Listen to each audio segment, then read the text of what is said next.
Hello my dear students, welcome you all. So today we are going to discuss about the topic called as Starlink. Starlink అంటే ఈ మధ్య కాలంలో చాలా ఎక్కువగా వార్తల్లో వినబడుతున్నటువంటి నేపథ్యంలో Starlink గురించి డిస్కస్ చేసుకుందాం. So before starting the concept called as Starlink, one small announcement. So Monday morning 4:30 to 6:30 every day ఒక 12 days పాటు UPSC IAS 2025కి సంబంధించి క్రాష్ కోర్స్ ఉంటుంది. So daily 2 hours quick revision program. So that includes current as well as conceptual topic. So total 25 hours science and టెక్నాలజీకి సంబంధించినటువంటి science and technology and ఎన్విరాన్మెంట్కి సంబంధించినటువంటి majority of the topics are going to be covered. So interested students can download the app called as Lakshmi sir classes app. దాంట్లో you can see the course called as UPSC ఎస్ఎన్టీకి సంబంధించినటువంటి course ఉంటుంది. కోర్సును purchase చేసుకొని you can join the classes. And coming to the concept called as what is Starlink? Starlink is a concept which is a low earth orbital telecommunication network. Okay, so actually low earth orbital telecommunication network. Low earth orbital telecom network. So యాక్చువల్గా దీన్ని satellite communication అని రకరకాల పేరుతో పిలుస్తున్నారు. But this is low earth orbital telecommunication network. In general అసలు telecommunication అంటే ఏంది, telecommunication satellites ఎక్కడ డిప్లాయ్ చేస్తారు, ఆ టెలికమ్యూనికేషన్ శాటిలైట్స్కి ఈ స్టార్లింక్ యొక్క శాటిలైట్స్కి ఉన్నటువంటి మెయిన్ డిఫరెన్స్ ఏంటో చూద్దాం ఈ వీడియోలో. In general normally satellites okay or generally deployed into the geostationary earth orbit. There are 3 types of orbits: LEO, MEO and GEO. Low Earth orbit, medium Earth orbit and geostationary Earth orbit. Geostationary Earth orbit is located at the height of 36,500 kilometers. So this is GEO అనుకుందాం. GEO is located at the height of 36,500 kilometers. So ఈ 36,500 kilometers లో earth ఆర్బిట్లో ఉన్నటువంటి geostationary earth ఆర్బిట్లో in general telecommunication శాటిలైట్స్ని deploy చేస్తారు. But ఎప్పుడైతే ఈ టెలికమ్యూనికేషన్ శాటిలైట్స్ని ఈ జియోస్టేషనరీ ఎర్త్ ఆర్బిట్లో లాంచ్ చేస్తారో, జియోస్టేషనరీ ఎర్త్ ఆర్బిట్లో లాంచ్ చేసిన తర్వాత ఓకే యాక్చువల్గా ఇక్కడ ఎర్త్ మీద ఉన్నటువంటి ఒక పర్టికులర్ ప్లేస్ నుంచి కమ్యూనికేషన్స్ వెళ్ళడానికి అప్ లింకింగ్ అంటాం, మరలా కమ్యూనికేషన్స్ రావడానికి డౌన్ లింకింగ్ అంటాం. సో అప్ లింకింగ్కి డౌన్ లింకింగ్కి మధ్య ఉన్నటువంటి time gap is called as latency. So the gap between the uplinking and downlinking is called as latency. So ఎప్పుడైతే టెలికమ్యూనికేషన్ శాటిలైట్స్ జియోస్టేషనరీ ఎర్త్ ఆర్బిట్లో లాంచ్ చేసినప్పుడు లేటెన్సీ ఓకే రేడియో తరంగాలు దాదాపుగా you must see they need to travel for 73,000 kilometers. They need to travel for how many kilometers? Radio తరంగాలే చాలా వేగంగా ప్రయాణిస్తాయి, కానీ they has to travel for 73,000 kilometers. That is the first point. After okay ఇప్పుడు Elon Musk యొక్క Starlink ఏం చేస్తుందంటే low earth ఆర్బిట్లో. సో లో ఎర్త్ ఆర్బిట్ అంటే రఫ్లీ around 160 to 1,600 kilometers. This is LEO.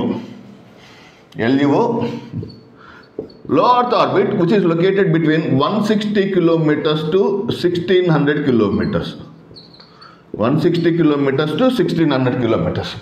So ఎప్పుడైతే low earth orbit 160 to 1,600 kilometers ఉందో, so ఈ low earth ఆర్బిట్లో ఈ ఎలాన్ మస్క్ యొక్క స్టార్లింక్ శాటిలైట్స్ని డిప్లాయ్ చేస్తారు. ఎప్పుడైతే ఎలాన్ మస్క్ యొక్క స్టార్లింక్ శాటిలైట్స్ లో ఎర్త్ ఆర్బిట్లో లాంచ్ చేస్తారు, సో ఇప్పుడు ఇక్కడ చూడొచ్చు మీరు డయాగ్రామ్లో ఒక శాటిలైట్ యొక్క ఒక టెలికమ్యూనికేషన్స్ రేడియో వేవ్స్ వెళ్ళి అప్ లింకింగ్ అండ్ డౌన్ లింకింగ్కి సో 1,200 kilometers ట్రావెల్ చేయడం ఈజీయా, 36,000 kilometers ట్రావెల్ చేయడం, 73,000 kilometers ట్రావెల్ చేయడం ఈజీ అంటే so definitely you must say so ఎక్కడ త్వరగా అవుతుంది? లో ఎర్త్ ఆర్బిట్లో. సో ఎప్పుడైతే 1,300 kilometers ఓకే లో ఎర్త్ ఆర్బిట్ నుంచి చాలా త్వరగా ట్రావెల్ చేస్తాయో ఆటోమేటిక్గా we can witness the concept called as what లో ఎర్త్ ఆర్బిట్లో టెలికమ్యూనికేషన్ శాటిలైట్స్ లాంచ్ చేయడం వల్ల we can get ultra low latency. That is the very important point you should understand while discussing the Starlink. Starlink ద్వారా ultra low latency అనేది సాధ్యమవుతుంది. Through the Starlink what we can get ultra low latency. ultra low latency, and we also mentioned the concept called as what?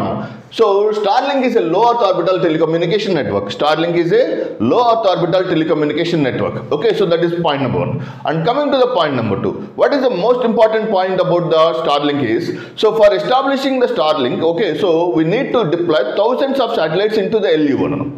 So we need to launch thousands of okay లో earth ఆర్బిట్లో కొన్ని వేలాది శాటిలైట్స్ని లో earth ఆర్బిట్లో launch చేయాలి. అంటే for example చూడండి, technical point of వ్యూలో for example ఒక శాటిలైట్ని ఒక 3 శాటిలైట్స్ని లాంచ్ చేసి మొత్తం అర్త్ అంతా కవర్ చేసుకోవచ్చు when geostationary earth ఆర్బిట్లో.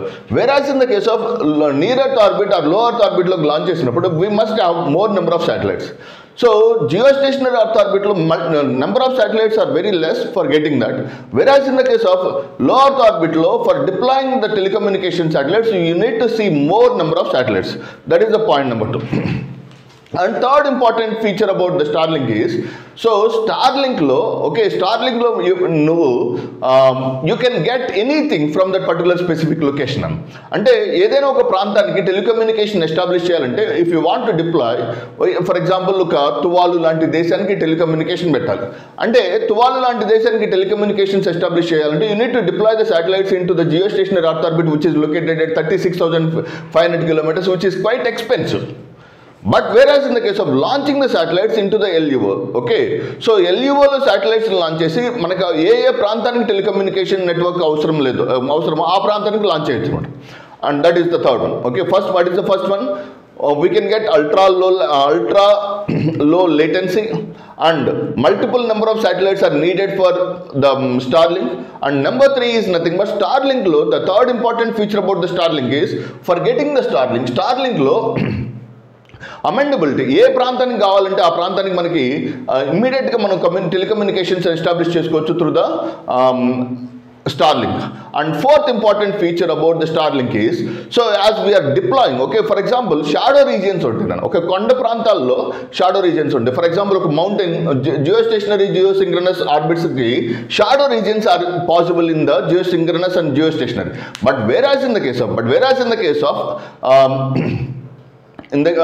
the case of the second important concept called as Starlink lo ee shadow regions ni kuda overcome chesetuvanti ante takku number of satellites chala low height lo pettunam kabatti shadow regions will be very less possible in terms of this Starlink. So ippadi varaku okay, Trump and Musk, okay, Trump and Musk combination రాకముందు, okay, we cannot see the concept of India లోకి Starlink అనేది impossible అన్నారు.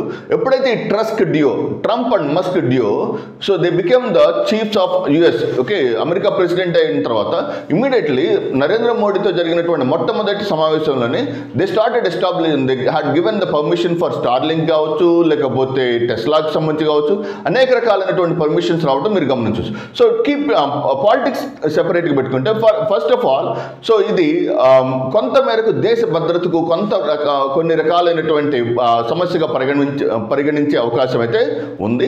ప్రభుత్వాలు telecom regulatory authority of India కొంచెం సరైనటువంటి చర్యలు తీసుకోవడం ద్వారా సంరక్షణ పాయింట్ ఆఫ్ వ్యూలో we can establish the proper mechanism for the Starlink. So I think I had explained the deepest conceptual clarity with reference to the concept called as Starlink. Thank you very much. All the very best. God bless you all. We'll continue in another session.